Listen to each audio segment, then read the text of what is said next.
அனைவருக்கும் இனிய விநாயகர் சதுர்த்தி நல்வாழ்த்துக்கள். இந்த முறை விநாயகர் சதுர்த்தி ஆகஸ்ட் 26, 27 2 தினங்கள்லயும் வருது அப்படிங்கிற ஒரு குழப்பம் நம்மள நிறைய பேருக்கு இருக்கு. ஆகஸ்ட் 26ஆம் தேதி மாலை 2:22 மணிக்கு ஆரம்பிக்கிற சதுர்த்தி தினம் ஆகஸ்ட் 27ஆம் தேதி மாலை 3:59 வரைக்கும் இருக்கு. அதாவது எப்பவுமே முழுமுதற் கடவுளான விநாயகர் பெருமானை காலையில வணங்கிட்டு தான் நம்ம எல்லா வேலையுமே ஆரம்பிப்போம். அதனால விடியற்காலை சதுர்த்தி எப்போ வருதோ அன்றைய தினத்தை தான் நம்ம சதுர்த்தி தினத்தை எடுத்துப்போம். அந்த வகையில ஆகஸ்ட் 27ஆம் தேதி தான் நம்ம எல்லாருமே விநாயகர் சதுர்த்தியா கொண்டாடுறோம்.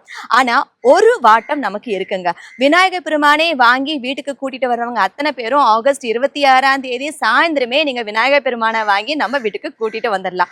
அவருக்கு தேவையான பூஜை அலங்காரங்கள் எல்லாமே செஞ்சு வச்சுட்டு ஆகஸ்ட் 27ஆம் தேதி காலையில 6 மணிலிருந்து 7:30 மணிக்குள்ள அவருக்கு பூஜை செய்யலாம். அப்படி விட்டுட்டீங்கன்னா காலை 9 மணிலிருந்து 10:30 மணிக்குள்ள நீங்க செய்யலாம். இல்லைன்னா மதியானம் 1:30 மணிலிருந்து 2 மணிக்கு செய்யலாம். இல்ல ஆகஸ்ட் 27ஆம் தேதி சாயந்தரம் 6-10 மணிக்கு மேல நீங்க பூஜைகளை செய்யலாம்.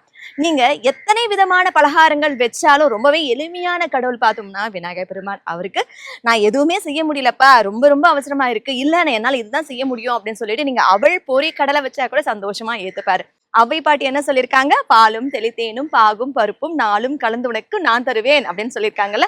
அதனால அவருக்கு பிடித்தமான கொழுக்கட்டை, பால், தேனு, அப்புறமா சுண்டல் இதை வச்சீங்கன்னா அவர் ரொம்ப சந்தோஷமா வந்துருவாரு. எது பண்ணாலும் பண்ணலனாலும் நீங்க செய்ய வேண்டிய ஒரே ஒரு விஷயத்த மறக்காம செஞ்சிருங்க.